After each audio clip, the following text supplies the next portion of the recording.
20वा Maharashtra police कर्तव्य मेळाव्यामध्ये कोल्हापूर परिक्षेत्र संघ उपविजेता ठरला असून 7 सुवर्ण, 4 रौप्य व 1 कांस्य एकूण 12 पदके प्राप्त झाली आहेत, अशी माहिती कोल्हापूर परिक्षेत्राचे विशेष पोलीस महानिरीक्षक सुनील फुलारी यांनी दिली आहे. फुलारी हे सांगलीमध्ये प्रसार माध्यमांशी बोलत होते. यावेळी सांगलीचे पोलीस अधीक्षक संदीप घुगे, अपर पोलीस अधीक्षक कल्पना बारेवकर आणि पोलीस अधिकारी कर्मचारी उपस्थित होते. सांगली पोलीस विभागात उल्लेखनीय कामगिरी केलेल्या पोलीस अधिकारी आणि कर्मचाऱ्यांचा यावेळी प्रशस्तीपत्र देऊन सत्कार करण्यात आला. 20वा महाराष्ट्र पोलीस कर्तव्य मेळावा या स्पर्धेत एकूण 26 संघ सहभागी झाले होते. या 26 संघांमधून कोल्हापूर परिक्षेत्र संघानं सर्वसाधारण उपविजेता पद पटकावलं आहे. तसेच computer awareness trophy, photography winner trophy पटकावली. सन 2025 मध्ये CCTNS प्रकल्पात केलेल्या भरीव कामगिरीबद्दल सांगली पोलीस विभागास राज्यभरात प्रथम क्रमांक मिळाला आहे. कवठेमंकाळ येथील बनावट आयकर अधिकारी असल्याचं भासून डॉक्टरच्या घरी लुबाडणूक प्रकरणात 1,20,00,000 रुपये किमतीचा 100% मुद्देमाल हस्तगत करून 6 आरोपी यांना अटक करण्यात आली आहे. माहे ऑगस्ट व सप्टेंबरमधील गणेशोत्सव, नवरात्रोत्सव व आगामी स्थानिक स्वराज्य संस्था निवडणूक पार्श्वभूमीवर एकूण 6 MCOCA प्रस्तावांना मंजुरी मिळाली. एकूण 68 अट्टल गुन्हेगारांवर कारवाई केली असून यापुढे ही कारवाई सुरू राहणार आहे.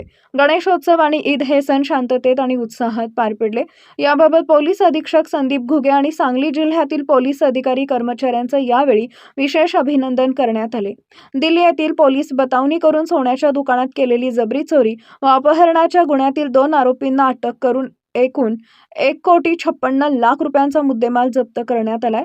1400 ग्रॅम सोने, 3 किलो चांदी व 11 कोट 19 लाख रुपये हस्तगत करण्यात आले आहेत, अशी माहिती कोल्हापूर परिक्षेत्राचे विशेष पोलीस महानिरीक्षक सुनील फुलारी यांनी दिली आहे. हां सर. नमस्कार, जय हिंद. सांगली पोलीस दलाने मागील गणपती उत्सव आणि ईद या कालावधीत चांगला बंदोबस्त केला. उत्कृष्ट प्रकारे नियोजन करून सर्वसामान्यांची सुरक्षा व्यवस्था कायम ठेवली. गणपती उत्सव आणि ईद हे दोन्ही उत्सव चांगल्या प्रकारे सलोख्याने पार पाडले. याबद्दल सांगली पोलीस दल, त्यांचे SP यांचं अभिनंदन आहे.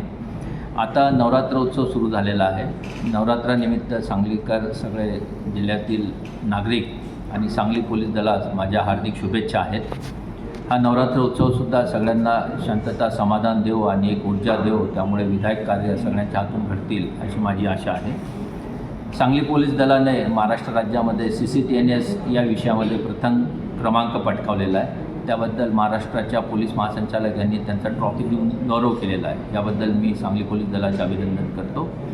त्यानंतर महाराष्ट्र राज्य पोलीस ड्युटी मीटमध्ये कोल्हापूर परिक्षेत्राच्या संघास एकूण 7 सुवर्णपदक मिळवले आणि रनर्स ट्रॉफी मिळालेली आहे. त्याबद्दल मी 5 जिल्ह्यातील आमचे जे काही पोलीस चमू होती, यामध्ये खेळणारे स्पर्धक होते, त्यांचं या पदकांबद्दल हार्दिक अभिनंदन करतो. त्यांना यथोचित बक्षीस देऊन गौरव करण्यात येणार आहे. याशिवाय सांगली पोलीस दलाने मागील काही कालावधीमध्ये काही संवेदनशील आणि गंभीर गुन्हे उघडकीस आणले. त्यामध्ये कवठे महाकाळ येथील इन्कम टॅक्सचे बनावट चमू जाऊन जी काही लूटपाट केली होती डॉक्टरांच्या इथे, तो गुन्हा उघडकीस आलेला आहे आणि एकूण 6 आरोपी अटक करून 100% रिकव्हरी मालमत्ता त्याच्यामध्ये झालेली आहे. त्यानंतर एक दिल्ली येथे रॉबरी ज्वेलरी शॉपमध्ये झाली होती. त्या रॉबरीमधील आरोपी सांगली पोलीस दलाने सांगलीमध्ये अटक केली. दिल्ली पोलीसची चमू इथे आली होती सांगलीमध्ये. त्यांना मदत करून त्यातील आरोपी आणि मालमत्ता रिकव्हर झालेली आहे. त्याशिवाय केरळ पलक्कड येथून एक गुन्हेगारांची टोळी, आंतरराज्य गुन्हेगारांची टोळी सातारा जिल्ह्यात आली होती. त्यांनी तिथे मालमत्ता आणि कॅश लुटपाट केली होती. त्यांनासुद्धा ट्रॅप रचून सांगली पोलीस दलाने तासगाव भागामध्ये अटकाव केला होता आणि त्याच्यामध्ये गुन्हा उघडकीस आणण्यास आणि आरोपी अटक करण्यास मदत झाली होती. त्याशिवाय इथे महाराष्ट्र संघटित गुन्हेगारी कायदा मकोकामध्ये 2 टोळ्यांना प्रस्ताव सादर केला होता सांगली पोलीस SP यांनी.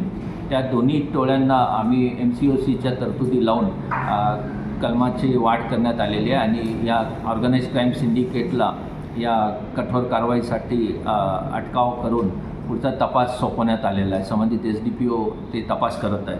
अशा प्रकारे गुन्हेगारांचे निर्दालन करणे आणि त्यांच्या गुन्हेगारी प्रवृत्तीला आळा घालणे याचे सतत प्रयत्न कोल्हापूर परिक्षेत्रामध्ये चालू आहेत. या सगळ्या चांगल्या कामगिरीमध्ये ज्यांनी सहभाग घेतला त्या सगळ्या अधिकारी अंमलदारांचा आज इथे बक्षीस आणि प्रशंसापत्र देऊन गौरव करण्यात आलेला आहे. माझी सांगली जिल्ह्यातील नागरिकांना विनंती आहे की त्यांनी आमच्या सगळ्या उपक्रमामध्ये सहभागी व्हावे आणि सांगली पोलीस दलात सहकार्य करावे.